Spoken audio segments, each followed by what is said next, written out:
Good morning, YouTube. This is CN Maritime History here back again with another video. And today we'll be talking about the K-141 Kursk submarine.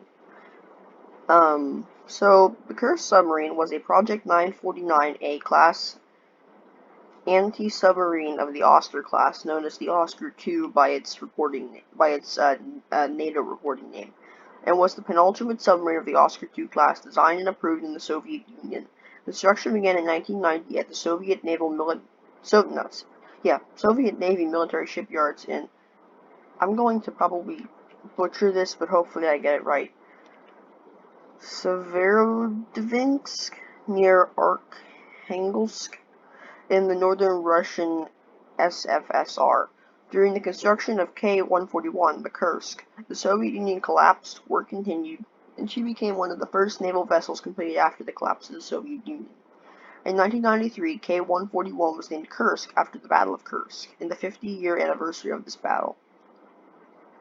K-141 was inherited by Russia and launched in 1994, before being commissioned by the Russian Navy on December 30th as part of the Russian Northern Fleet.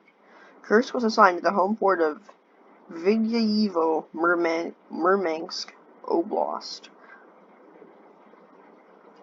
The anti-design represented the highest achievement of Soviet nuclear submarine technology.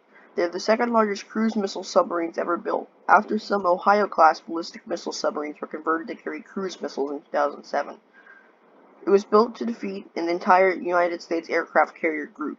A single Type 65 torpedo carried a 990-pound or 450-kilogram warhead powerful enough to sink an aircraft carrier.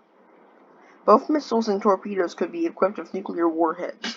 She was 30 feet longer than the preceding Oscar I class of submarines. Now, speaking of this, later on at some point I will make a video about the USS Klamagor.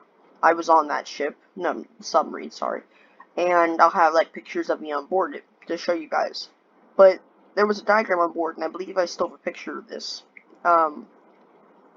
It showed she was originally a Guppy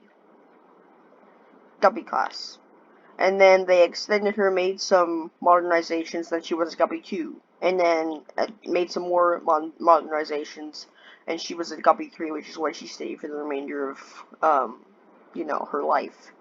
Which actually, sadly, should be coming to a close here in the next few months as she's going to be turned into an artificial reef. But, enough about the Klamagor, I'll talk about that in another video. The senior officers had individual staterooms and the entire crew had access to a gymnasium, which tells you how big this submarine is. The outer hull, made of high-nickel, high-chromium stainless steel 8.5 millimeters thick or 0.33 inches, had exceptionally good resistance to corrosion and a weak magnetic signature, which helped prevent detection by U.S. magnetic anomaly detector systems or MAD. There was a 200 centimeter or 79-inch gap to the 50.8 millimeter thick steel pressure hull. She was designed to remain submerged for up to 120 days, which is a very long time to be underwater. The sail superstructure was reinforced to allow it to break through the Arctic ice. The submarine was armed with 24 SSN-19 P-700 Granite cruise missiles and 8 torpedo tubes in the bow, 4 533 millimeter or 21 inches, and 4 650 millimeter inches. That's like how wide the tubes were. The Granite missiles were with a range of 550 kilometers or 340 miles, were capable of supersonic flight at altitudes over 12 miles. They were designed to swarm enemy vessels and intelligently choose individual targets which terminated with a dive onto the target. Torpedo tubes were used to launch either torpedoes or anti-ship missiles with a range of 50 kilometers or 31 miles. Her weapons included 18 SSN-16 Stallion anti-submarine missiles. Kursk was part of Russia's Northern Fleet, which had suffered funding cutbacks through the 1990s. Many of its submarines were anchored and rusting in Zapadnya Litsa Naval Base, 62 miles from Murmansk. Little work to maintain all but the most essential frontline equipment, including search and rescue equipment, had occurred.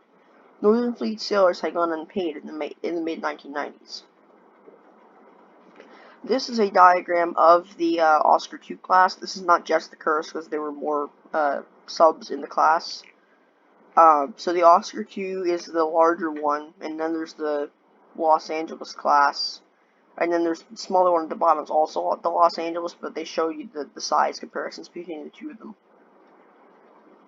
but it's much larger than some submarines I've seen. I could be wrong though. I don't really follow submarines a lot, but I do like World War II era, and this is a lot bigger than some of them. Or should I say, like, a lot wider.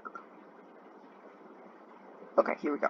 During her 5 years of service, Kursk completed only one mission, a 6-month deployment to the Mediterranean Sea during the summer of 1999 to monitor the United States Sixth Fleet responding to the Kosovo crisis. This was due to a lack of funds for fuel.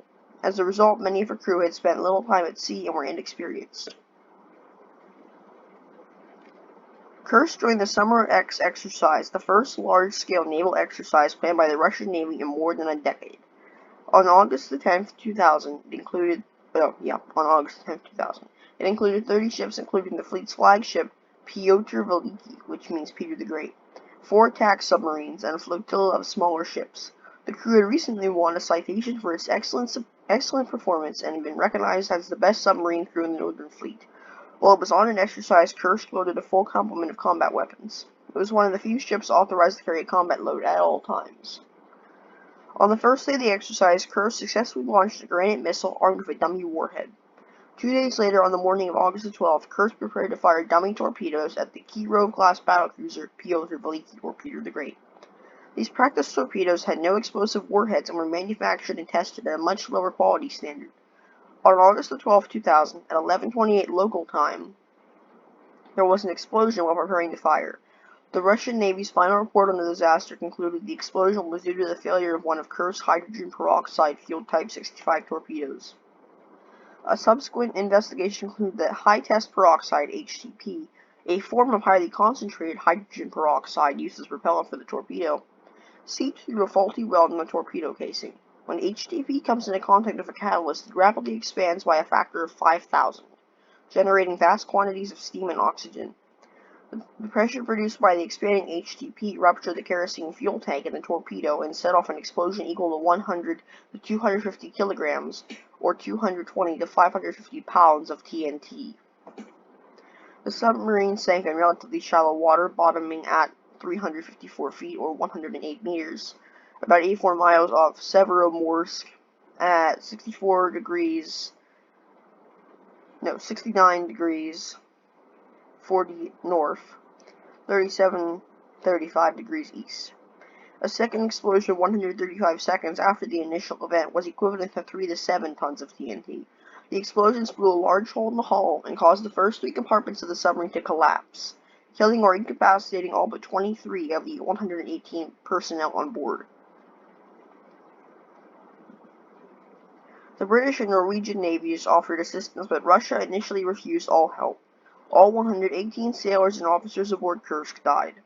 The Russian Admiralty initially told the public that the majority of the crew died within minutes of the explosion, but on August 21st, Norwegian and Russian divers found 24 bodies in the ninth compartment, the turbine room at the stern of the boat. Captain Lieutenant Dmitry Kolesnikov wrote a note listing the names of 23 sailors who were alive in the compartment after the ship sank. Kursk carried a potassium superoxide cartridge of a chemical oxygen generator. These are used to absorb carbon dioxide and chemically release oxygen during an emergency. However, the cartridge became contaminated with seawater, and the resulting chemical reaction caused a flash fire, which consumed the available oxygen.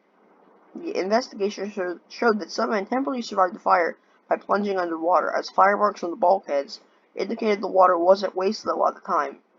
Ultimately, the remaining crew burned to death or suffocated. Russian President Vladimir Putin, though immediately informed of the tragedy, was told by the Navy that they had the situation under control and that the rescue was imminent.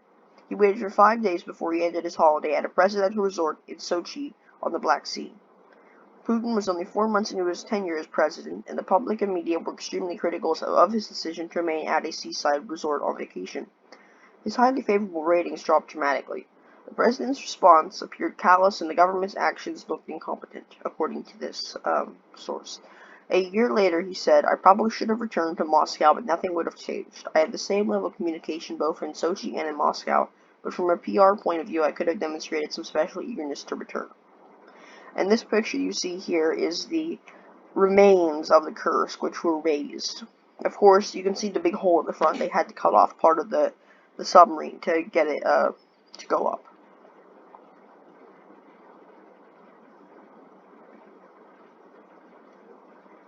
Notwithstanding the Navy's off-stated position that collision of a foreign vessel had triggered the event, a report issued by the government attributed the disaster to a torpedo explosion caused when high-test peroxide, a form of highly concentrated hydrogen peroxide, leaked from a faulty weld in the torpedo's casing.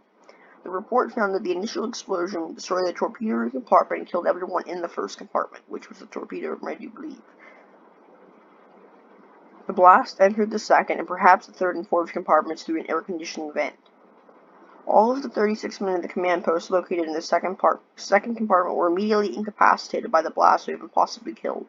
The first explosion caused a fire that raised the temperature of the compartment to more than 4,890 degrees Fahrenheit.